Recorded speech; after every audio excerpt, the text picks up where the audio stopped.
Video, we'll be doing the full review for this Lenovo ZUK Z1, and I have been testing this device for 2 weeks now. I used it with my primary SIM for 8 days and thereafter with my secondary SIM. I won't go in depth regarding the physical overview or the specs. I have covered all those aspects in my unboxing video. You can have a look at the specs on this side. In this review, we are just going to jump directly to the things that I like about this device and the things that I did not like. And I have been taking down some notes, as you can see, quite a bit. So I'll be sticking to these notes that I was noting down for the last 2 weeks for this review. And first, let's quickly jump regarding the things that I liked about this device. So the first thing that I really liked about this device is that if you listen to a lot of music, then the sound output via the headphone jack is actually really good. I really enjoyed the music coming out from the headphone jack, but sadly moving to the speaker, it is just having a single speaker. So the output is just okay. But if you listen to music via the headphone jack, the output is actually really good. Next, I got this question also a lot regarding the cellular call quality on this device, and the cellular call quality on this device was actually really good. I used it with Airtel 4G and the cellular reception was very good. I did not have any network issues. Next, moving to the fingerprint scanner, it has a fingerprint scanner here on the front, and it's the home button is the fingerprint scanner, and if you just tap it, it works. And the fingerprint scanner worked actually really well in my opinion. Now moving to the camera, things get actually really interesting. I feel this is the one of those rare devices in this budget range that we get optical image stabilization. The rear facing camera actually is a 13 megapixel shooter, and as you can see with these sample shots, the camera performance is actually really good thanks to optical image stabilization. As you can see, the shots that we took outdoors come out to be actually really good, but the thing is that even pictures that we take in semi-indoor conditions and also in artificial lighting, those pictures also actually come out to be really good. In fact, I feel this ZUK Z1 has a very good color accuracy even in indoor lighting conditions, which is sort of rare. In very low lighting conditions, yes, there is a bit of noise in the pictures, but again, I haven't seen anything better at this price point. Moving to the front facing camera, it's a 8 megapixel shooter, and again, as you can see from the sample shots, the pictures from the front facing camera were also very good. I also shot a video with the front facing camera. Again, as you can see, the video quality was also very good. The only con is that the audio pickup from the video was a bit low. And here are some video samples that I've shot with this device. It can record video at 1080p. Here is a sample, my daughter's cat drinking some water. Recording this sample footage with the ZUK Z1, and I'm just walking to give you an idea how will be the stabilization, because this one has optical image stabilization. So as you can see, in terms of camera performance, the camera performance was actually very good on this device thanks to that optical image stabilization. And as of now, considering its price point in India, that's 13,500 rupees, that's close to about $200. I feel the camera performance is actually really good. Now moving to battery life, it has a sealed battery which is a 4100 milliamp hour battery, and as you can see from these screenshots, the battery life also was very good. With my typical days usage over 7-8 days, I used to always get over 5 hours of screen on time, and you can also get screen on time as good as about 6.5 hours.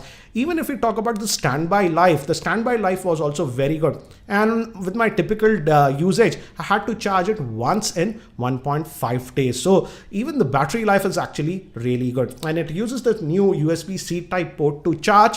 And the charging time is not the quickest, considering that it has a 4100 milliamp hour battery. I did not time it exactly, but it was slightly over 2 hours for charging this device with the supplied charger.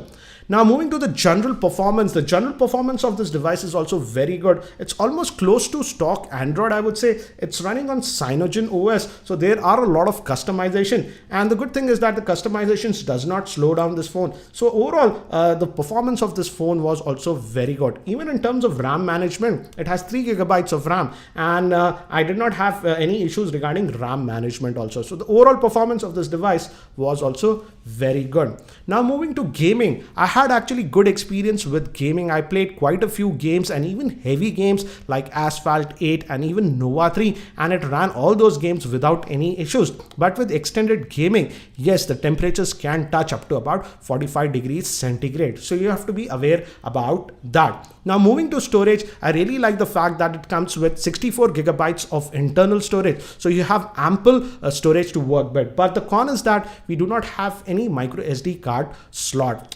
It's a dual SIM device and it accepts nano SIM, but you can't put a micro SD card. So the storage is what you get. But I feel considering that way we get 64 gigabytes of internal storage, out of that you get about 55 gigabytes. That storage is good enough considering the price point of this device.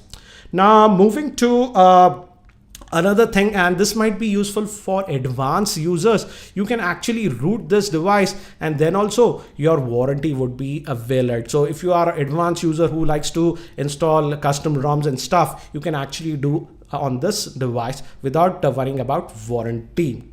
Also, some of you have asked about this. It has all the important sensors like gyroscope, compass, proximity sensor, etc. And I also tested it with YouTube 360 degrees videos and that also worked. So it can work with VR apps. Also, lastly, I really like the fact that Lenovo has priced this device very aggressively in India. It's priced at just rupees 13,500, and I have to say you are getting a lot of hardware for that price. Now let's move to the things that I actually did not like on this device.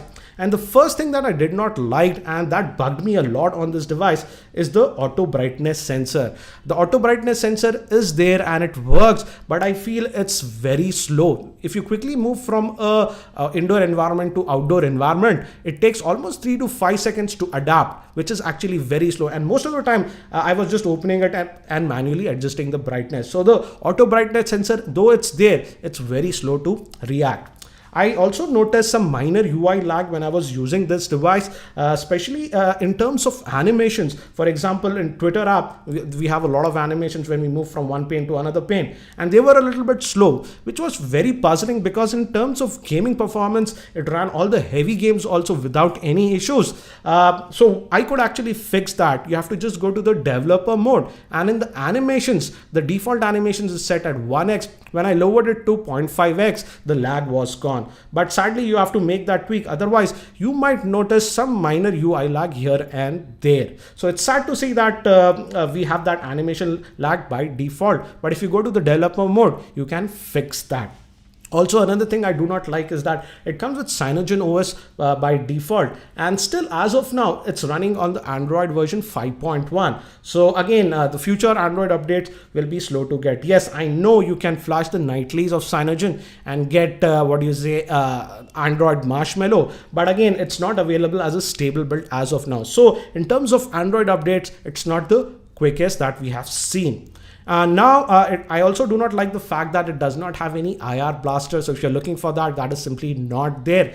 Also, it is running on the Snapdragon 801 chipset, which is actually still a very good chipset. It ran the phone very well, I would say, without any lag, and also played games without any issues. But still, the fact is that it's almost a 2.5 years old chipset. So you have to be aware of that. Also, I do not like the default gallery app that they have provided. I feel the gallery app is a little bit slow to load images. As you can see, it's populating the images a little bit slow. If you move on quickly, it's actually really slow. So I don't like the default gallery app that is supplied. It's actually really slow. Also, moving to the camera performance is good, but I do not like the default camera app that is supplied on this device. I feel the camera app is sort of limited, and also when you use the tap to focus functionality, it most times actually overexposes. So I would say use a third-party camera app if you want to get the best results. I had the same problem with even the Nexus 6P. If you have watched my Nexus 6P review, I suggest that you use third-party apps for the camera. That's the same case even with this one, I feel. So overall, these were some of the things that I did not like about this device. But overall, I feel it's a very good device considering the price point of just around 13,500. 13,500. Yes, I would have complained if the pricing was around 18 to 20,000. For example, the OnePlus One is almost coming with the same hardware. It also comes with 64 gigabytes of internal storage, and the OnePlus One 64 gigabyte variant is still priced in India at 20,000, and the OnePlus One does not even have a fingerprint scanner or optical image stabilization. So considering the price point of about 13,500, I feel the ZUK Z1 is a very good device, and again it has very good camera performance. The fingerprint scanner actually works very well, and also it has very good battery life. So overall, I feel at the price point of around 13,500, this ZUK Z1 is a very good phone. Again, I have also posted its gaming review in a separate video, so you can check out that for more info. I hope you found this video review helpful. If you found it helpful, I'll appreciate if you can click the like button, and if you're not subscribed to my YouTube channel, hit that subscribe button. Thanks for watching. This is Ranjit, and I hope to see you in my next video.